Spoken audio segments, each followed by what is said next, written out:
চেনা চোখে অচেনা তুমি গল্পের পাঠ ২৬-এ কমান্ড সেন্টারের হলোগ্রাফিক স্ক্রিনে ভেসে ওঠা প্রজেক্ট সেন্ট্রোমানি লেখাটা ছিল একটা জ্বলন্ত অঙ্গারের মতো, যা আরিফ আর মায়ার মনের ভেতরকার সমস্ত পরিকল্পনা আর বিশ্বাসকে পুড়িয়ে দিচ্ছিল। জোসেফ শুধু একজন সুবিধাবাদী মিত্র নয়, সে ছিল একটা ক্ষুধার্ত হায়না যে তাদের ঘরে ঢোকার জন্য সঠিক মুহূর্তের অপেক্ষায় ছিল। মানে কি? রিক তার ইয়ারপিসে প্রায় চিৎকার করে উঠল। সে তখনও তার স্নাইপার রাইফেল নিয়ে শহরের কোনো এক উঁচু বাড়ির ছাদে পজিশন নিচ্ছিল। মানে হইল, আমরা যখন শালা AS-4 এর সাথে মারামারি করতে যামু, তখন জোসেফ আইসা আমাদের বাড়ির ফ্রিজ থেইকা বিরিয়ানি চুরি কইরা খাইব। বস, মিশন ক্যান্সেল করেন, আগে বাড়ির বাথরুমে আরও কয়েকটা সিসিটিভি ক্যামেরা লাগাইতে হইব। আরিফের চোখ দুটো ছিল বরফ শীতল। জোসেফের এই চালটা ছিল অপ্রত্যাশিত এবং অত্যন্ত অপমানজনক। সে শুধু আরিফের সাথে একটা চুক্তি করতে চায়নি, সে আরিফের সবচেয়ে সুরক্ষিত জায়গার ওপর নিজের অধিকার প্রতিষ্ঠা করতে চেয়েছিল। সেন্ট্রামানি ছিল আরিফের দুর্গ, তার একাকিত্বের সাক্ষী, তার সাম্রাজ্যের হৃৎপিণ্ড, আর জোসেফ সেই হৃৎপিণ্ডেই ছুরি চালাতে চেয়েছিল। আমরা এখন আর পিছু হটতে পারব না, রিক। আরিফ শান্ত কিন্তু দৃঢ় গলায় বলল, এখন যদি আমরা মিশন ক্যান্সেল করি তাহলে জোসেফ ভাববে আমরা ভয় পেয়েছি, সে আমাদের দুর্বলতাকে কাজে লাগিয়ে আরও বড় আক্রমণ করবে। তাহলে? রিকের কণ্ঠে ছিল স্পষ্ট উদ্বেগ। তাহলে আমরা এই খেলাটা খেলব। এবার মুখ খুলল মায়া। তার কণ্ঠস্বর ছিল শান্ত, কিন্তু তার প্রতিটি শব্দ ছিল ক্যালকুলেটেড। সে উঠে দাঁড়িয়ে কমান্ড সেন্টারের মেইন কনসোলের সামনে গেল। আমরা এখন আর শুধু একজন কমান্ডারকে উদ্ধার করতে যাচ্ছি না, আমরা যাচ্ছি জোসেফের আসল উদ্দেশ্যটা খুঁজে বের করতে। আমাদের মিশনের উদ্দেশ্য এখন দুটো। তার এই আত্মবিশ্বাস দেখে আরিফের মনে এক অদ্ভুত প্রশান্তি এলো। এই মেয়েটা শুধু তার পার্টনার নয়, সে ছিল এই ঝড়ের মাঝে তার নঙ্গর। কি করতে হবে বলো? আরিফ বলল। রিক, মায়া কমান্ডিং টোনে বলল, তোমার কাজ শুধু ওভারওয়াচ দেওয়া নয়। জোসেফের যে টিমটা সেফ হাউস আক্রমণ করবে, তাদের মধ্যে থেকে একজনকে তোমাকে চিহ্নিত করতে হবে, এমন একজনকে যে লিডার গোছের। আক্রমণের পর যখন বিশৃঙ্খলা তৈরি হবে, তখন আরিফ তার গায়ে একটা মাইক্রোস্কোপিক ট্র্যাকার লাগিয়ে দেবে। আমাদের জানতে হবে মিশন শেষ করে ওরা কোথায় যায়, কার সাথে দেখা করে। আর আপনি, আরিফ, এবার আরিফের দিকে ফিরল মায়া, আপনার কাজ শুধু কমান্ডারকে বের করে আনা নয়, আপনাকে এমনভাবে পরিস্থিতি তৈরি করতে হবে যাতে জোসেফ মনে করে সে জিতে গেছে। সে যেন এক মুহূর্তের জন্য সন্দেহ না করে যে তার পেছনে আমরা একটা ছায়া লাগিয়ে দিয়েছি। এই নতুন পরিকল্পনাটা ছিল আরও বেশি বিপজ্জনক, কিন্তু এটাই ছিল তাদের একমাত্র উপায়। আরিফ আর মায়া কমান্ড সেন্টারের অস্ত্রাগারের দিকে এগিয়ে গেল। আরিফ তার স্বাভাবিক অস্ত্রগুলো পরীক্ষা করার পর মায়ার দিকে তাকালো। এই বাড়ির নিচে কি আছে আরিফ? মায়া সরাসরি জিজ্ঞেস করল। জোসেফ কিসের পিছনে পড়েছে? আরিফ এক মুহূর্তের জন্য চুপ করে গেল। এই বাড়িটা শুধু ইট সিমেন্টের কাঠামো নয় মায়া, এটা আমার বাবার বিরুদ্ধে আমার তৈরি করা সবচেয়ে বড় দুর্গ। এর নিচে যা আছে তা শুধু আমি জানি, আর এখন তুমি। তার এই স্বীকারোক্তি ছিল গভীর আস্থার প্রতীক। যদি মিশনে কোনো গড়বড় হয়, আরিফ তার দিকে তাকিয়ে বলল, যদি তোমাকে আমার, রিকের বা মিশনের মধ্যে যে কোনো একটাকে বেছে নিতে হয়, তুমি নিজেকে বাঁচাবে আর সেন্ট্রামনিকে জ্বালিয়ে ছাই করে দেবে। কথা দাও? এটা কোনো আদেশ ছিল না, ছিল একটা অনুরোধ। তার চোখে ছিল এক গভীর আবেগ, যেটা সে এর আগে কখনো দেখায়নি।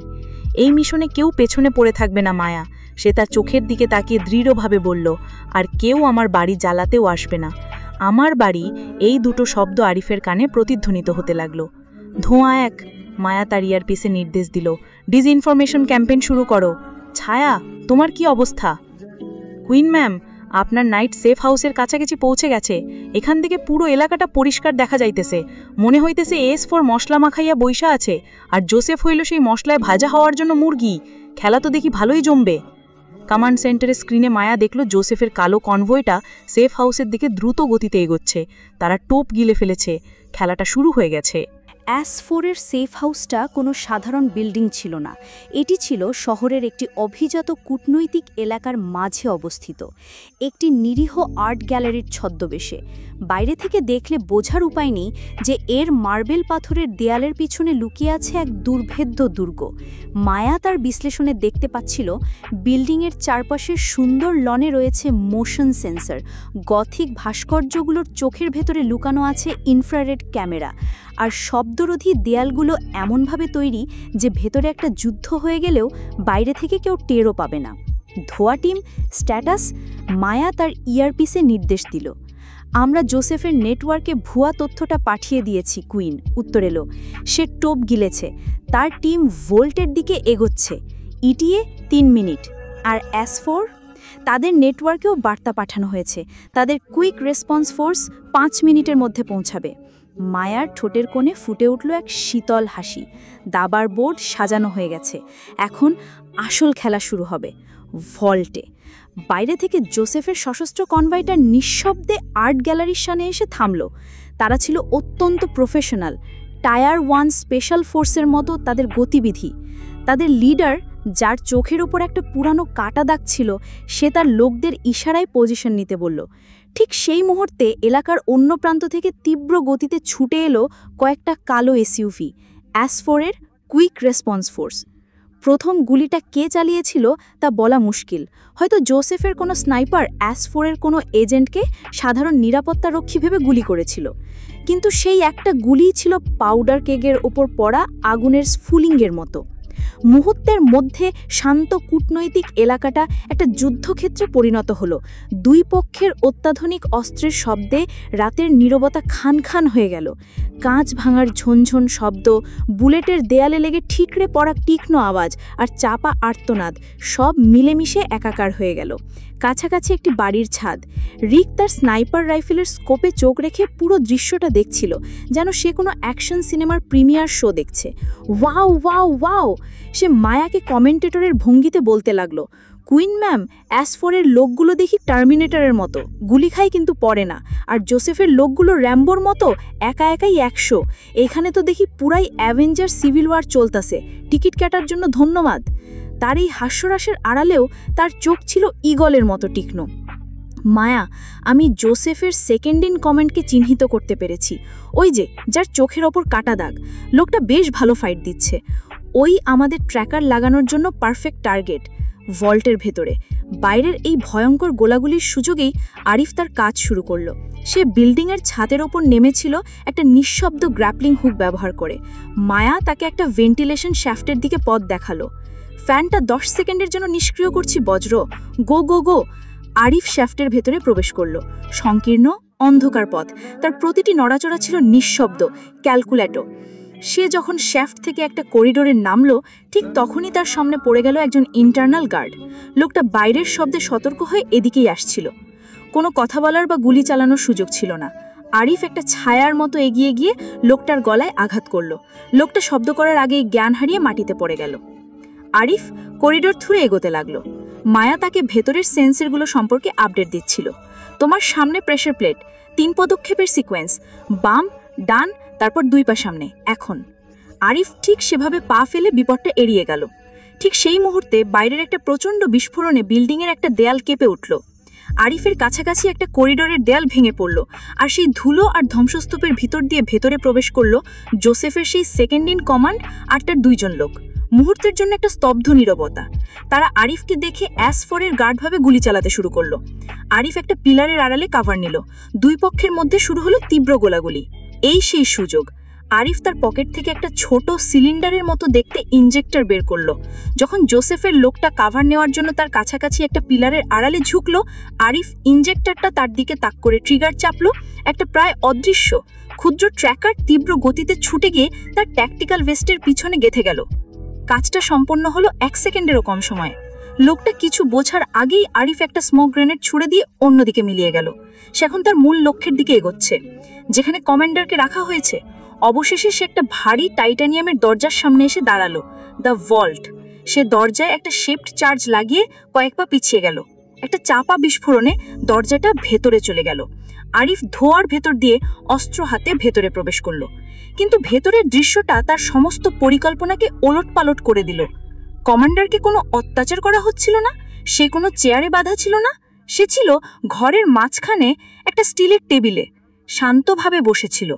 তার সামনে ছিল একটা দাবার বোর্ড, তাতে খেলাটা মাঝপথে থেমে আছে। কমান্ডার আরিফের দিকে তাকালো। তার চোখে কোনো ভয় ছিল না, ছিল এক অদ্ভুত পরিচিত হাসি। আমি ভাবছিলাম আপনার আসতে আর একটু দেরি হবে, মিস্টার খান। আপনার কাকা আপনার জন্য শুভেচ্ছা পাঠিয়েছেন। সে দাবার বোর্ডের দিকে ইশারা করল। তিনি বলেছেন, আমরা অপেক্ষা করার সময় আপনি হয়তো একটা ভালো খেলা উপভোগ করবেন। এটা কোনো উদ্ধার অভিযান ছিল না, এটা ছিল আরেকটা ফাঁদ। কমান্ডার কোনো বন্দী ছিল না, সে ছিল টোপ, যে স্বেচ্ছায় শিকারের জন্য অপেক্ষা করছিল। ভল্টের ভেতরের বাতাসটা ছিল জমাট বাঁধা। আরিফ আর S4-এর কমান্ডার, যার নাম সে জানতে পারল আজম, একে অপরের মুখোমুখি বসেছিল। মাঝখানে ছিল একটা দাবার বোর্ড। বাইরে তখন চলছিল তুমুল যুদ্ধ, কিন্তু এই ঘরের ভেতর সময় যেন থেমে গিয়েছিল। আপনার কাকা একজন সত্যিকারের শিল্পী, তাই না? আজম একটা কালো বোর্ডে এগিয়ে দিয়ে বলল। তার কণ্ঠস্বর ছিল শান্ত, যেন সে কোনো বন্ধুর সাথে দাবা খেলছে। তিনি শুধু দাবার বোর্ডেই খেলেন না, তিনি মানুষের মন নিয়েও খেলেন। তিনি আপনাকে এখানে এনেছেন আপনার আবেগকে পরীক্ষা করার জন্য। তিনি দেখতে চান আপনার কুইন যখন বিপদে পড়বে তখন রাজার চালটা কেমন হয়। এই কথাগুলো ছিল বিষাক্ত তীরের মতো, যা সরাসরি আরিফের সবচেয়ে বড় উদ্বেগের জায়গায় আঘাত করল। মায়া। Command centre. মায়ার কপালে বিন্দু বিন্দু ঘাম জমেছে। তার সামনে স্ক্রিনে জলজল করছিল একটা লাল alert. Unknown malicious code detected in core network, defences compromised. Rick, Labib ভাই, মায়া চিৎকার করে উঠল। সেন্ট্রামনির সিস্টেমে ভাইরাস ঢুকেছে। এটা কোনো সাধারণ ভাইরাস নয়, এটা জীবন্ত মনে হচ্ছে। ভল্টের মিশনটা ছিল একটা বিশাল জটিল ডাইভার্সন। তাদের সবাইকে ঘ্রেয়া বাইরে ব্যস্ত রেখে আসল আক্রমণটা করা হয়েছে তাদের নিজেদের দুর্গের হৃৎপিণ্ডে। ভাবি, এই ভাইরাস তো দেখি আমার চেয়েও বেশি বুদ্ধিমান। রিক তার স্নাইপার রাইফেলটা নামিয়ে রেখে একটা পোর্টেবল টার্মিনাল বের করে কাজ করতে শুরু করলো। ওরে কি চা নাস্তা অফার করবো নাকি, যদি শান্ত হয়? এটা হাসির সময় নয় রিক, মায়ার কণ্ঠ ছিল তীক্ষ্ণ। এই ভাইরাসটা আমাদের কন্ট্রোল রুমের নিয়ন্ত্রণ নেওয়ার চেষ্টা করছে। যদিও সফল হয় তাহলে সেন্ট্রামনির সমস্ত সিকিউরিটি সিস্টেম, অস্ত্র, ড্রোন সবকিছু আমাদের বিরুদ্ধেই ব্যবহার করবে। লাবিব ইনফরমারি থেকে তাদের সাথে যোগ দিল।